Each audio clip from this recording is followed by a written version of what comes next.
क्या इजराइल की ईरान से लड़ाई को अपनी लड़ाई बनाकर अमेरिका फंस गया है? देखिए, इतिहास गवाह है कि जंग शुरू करना आसान होता है, लेकिन खत्म करना किसी एक के हाथ में नहीं होता। अमेरिका इजराइल वर्सेस ईरान की लड़ाई को लेकर आज दुनिया में सवाल है कि क्या सुपर पावर अमेरिका, जो ईरान से लड़ बैठा, उसने ईरान को उसी तरह अंडर एस्टिमेट कर लिया जैसे रूस ने यूक्रेन को किया था, और आज रूस 1000 से ऊपर दिनों के बाद भी उस युद्ध में उलझा पड़ा है। वो ऐतिहासिक मिसकैलकुलेशन जो यूक्रेन ने की थी, क्या वही अमेरिका से हो गई?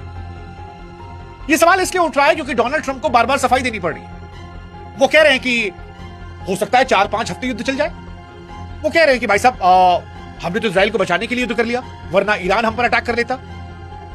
एक तरफ वो कह रहे हैं कि सोर्सेस की कमी नहीं है, दूसरी तरफ उनके देश वाले अब उनको नोच खा रहे हैं। अमेरिका, सऊदी अरब, कुवैत जैसे अपने मजबूत किलो यानी दूतावास पर ताले लगा रहा है। खुद अमेरिका के अंदर से बड़ी आवाजें आ रही है कि हमें युद्ध नहीं लड़ना था, हमारे फौजी क्यों मारे जा रहे हैं, हमारा सामान क्यों नुकसान हो रहा है, आपने नेतन्याहू की लड़ाई को अपनी लड़ाई क्यों बना लिया? और ऐसी लड़ाई जिसका कोई एग्जिट प्लान नहीं है, क्योंकि इस युद्ध में ईरान समझौता करेगा नहीं, अमेरिका पर भरोसा किसी को होना नहीं है, और अमेरिका अब इस युद्ध से बैकआउट भी नहीं मार सकता। और इन सब के बीच में अमेरिका के दो दुश्मन को मौका दिख रहा है। चीन ताइवान पर अपनी पकड़ मजबूत कर रहा है, रूस यूक्रेन में अमेरिका की नजरें हटने के बाद अपने वर्चस्व को बढ़ाते नजर आ रहा है। और यही से सवाल कि क्या अमेरिका इजराइल और ईरान की लड़ाई में फंस गया?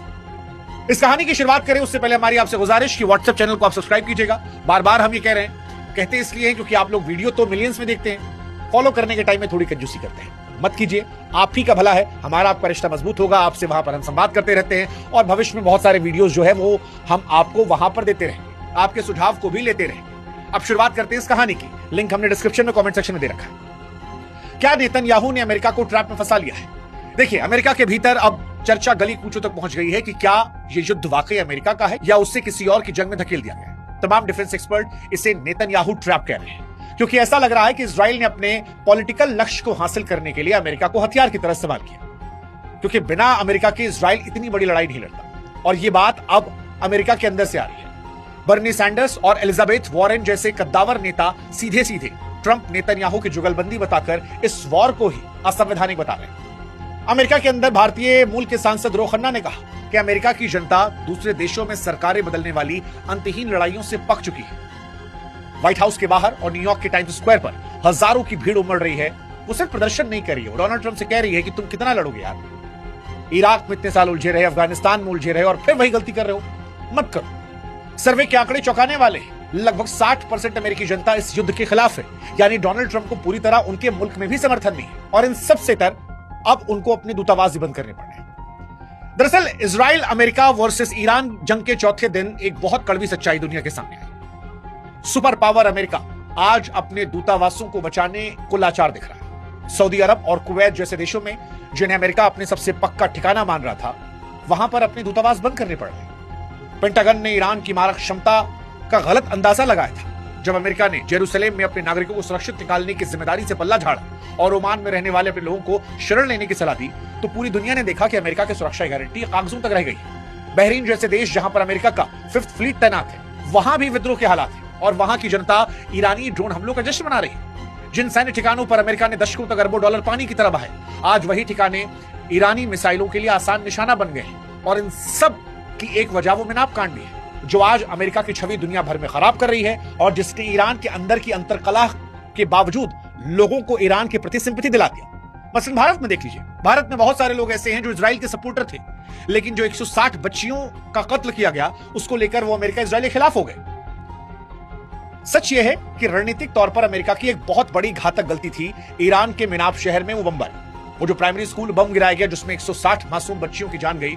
उसने इस युद्ध को लेकर दुनिया का नजरिया बदल दिया। ईरान के विदेश मंत्री ने जब इन मासूमों के चिथड़े वाले शरीर और उनकी कब्रों की तस्वीरों को दुनिया के सामने रखा, तो दुनिया ने अमेरिका इजराइल को एक निर्दयी हमलावर के तौर पर मान लिया। यूनेस्को संयुक्त राष्ट्र की जांच के आदेशों में अमेरिका की नैतिक शक्ति को वैश्विक मंच पर धूल में मिला दिया। लेकिन इससे बड़ा बदलाव आया। इन जनाजों ने ईरानी जनता को एकजुट कर दिया। वो जनता जो शायद खामनोई के खिलाफ भी थी, वो भी इन बच्चों की लाशों को देखकर अमेरिका पर नाराज हो गई और ईरान के अंदर शहादत के जज्बे की तस्वीरें निकल कर आई। वो तस्वीर जो शायद दुनिया की किसी मिसाइल से भी टूटने वाली नहीं है। और ये अमेरिका के लिए परेशानी का सबब है, क्योंकि दुनिया ने देखा कि अमेरिका अपने गोल पाने के लिए बच्चों की लाशों से भी गुजर सकता है। हैरानी की बात यह भी कि अमेरिका का साथ अब अरब देश भी नहीं दे रहे। अरब देश खामोश हैं। ईरान की तरफ से इतने सारे हमले के बाद सऊदी अरब और यूएई जैसे देश जो हैं वो अभी भी खामोश हैं, और इसके पीछे उनका डर है, कूटनीतिक मजबूरी है, क्योंकि अरब शासक भी समझ रहे हैं कि अमेरिका ने उनकी जमीन का इस्तेमाल अपने स्वार्थ के लिए किया है। उन्हें इस बात का डर है कि अगर वो युद्ध में सीधे कूदे तो ईरान की मिसाइलें उनके तेल के कुओं और चमचमाते महलों को पल भर में राख कर सकती है, और उससे भी बड़ा खतरा उनके घर के भीतर का है, क्योंकि अयतुल्लाह खामनेई की शहादत के बाद इन देशों की जनता अपनी ही राजशाही के खिलाफ विद्रोह कर सकती है। ईरान ने वैसे भी दशकों से यह बीज बोया था कि इस्लाम में राजा रानी का कोई सिस्टम नहीं है, और अब वो डर इन देशों में जा रहा है। इसके अलावा रूस और चीन को बड़ा मौका यूक्रेन और ताइवान में मिला है, और ये सवाल उठ रहा है कि क्या चीन और रूस यूक्रेन ताइवान में कुछ बड़ा कर सकते हैं? क्योंकि जैसे जैसे अमेरिका ईरान के रेतीले दलदल में गहराई से धंस रहा है, बीजिंग और मॉस्को में रणनीतिक हलचल तेज है। चीन इस घटनाक्रम को एक मौके के तौर पर देख रहा है। उसे पता है कि अमेरिका की पूरी शक्ति जो है, इंटेलिजेंस जो है, आधुनिक हथियारों का बड़ा हिस्सा, वो फंसा हुआ है। यह स्थिति चीन को ताइवान पर अपनी मर्जी चलाने के लिए उकसा रही है, क्योंकि वो जानता है कि अमेरिका एक साथ 3 मोर्चों पर नहीं लड़ सकता। वो पहले से यूक्रेन में उलझा पड़ा है, फिर यहां उलझा पड़ा है। रूस भी शायद यही देख रहा है कि क्या यह मौका उसके लिए संजीवनी जैसा है, क्योंकि पिछले 1000 दिनों से वो अमेरिका के सपोर्ट की वजह से यूक्रेन से उलझा पड़ा था। लेकिन अमेरिका का फोकस जब इधर गया है, तो क्या यूक्रेन पर बढ़त रूस को मिलेगी? पश्चिमी देशों की सैन्य मदद, हथियारों की सप्लाई के बगैर यूक्रेन क्या लड़ पाएगा? और क्या इसीलिए रूस और यूक्रेन पीछे से ही सही ईरान को मजबूत करेंगे, जो अमेरिका को लंबे समय तक इस युद्ध में उलझाए रखेगा? देखिए, पश्चिमी मीडिया भले ही अमेरिका और इजराइल को सर्वोच्च बताती रहे, जो काफी हद तक सही भी है, लेकिन एक सच ये भी है कि ईरान की low cost war model America की आर्थिक कमर तोड़ सकता है, या कम से कम लंबे समय तक परेशान कर सकता है, क्योंकि ईरान के घर पे बनाए हुए सस्ते ड्रोन, सस्ती मिसाइलें अमेरिका के अरबों डॉलर के डिफेंस सिस्टम और करोड़ों के फाइटर जेट को नुकसान कर रही है। ट्रंप प्रशासन भले कह रहा है कि अनलिमिटेड सप्लाई है, लेकिन उनके हथियारों को फिर से बनाने के लिए एक लंबी और जटिल सप्लाई चेन की जरूरत है, जबकि ईरान अपनी मिसाइलें अपनी ही मिट्टी पर बिना किसी बाहरी मदद के बनाता है। और वैसे भी ईरान उस थ्योरी पर चला गया है कि हम तो डूबेंगे सनम, तुमको ले डूबेंगे। मरता हुआ आदमी 2 आदमी को और मार के जाएगा तो क्या कर लो, अब हमारा सब हो ही गया है। क्या यह अमेरिका को उलझा कर रख सकता है? और क्या अमेरिका ने गलती कर दी?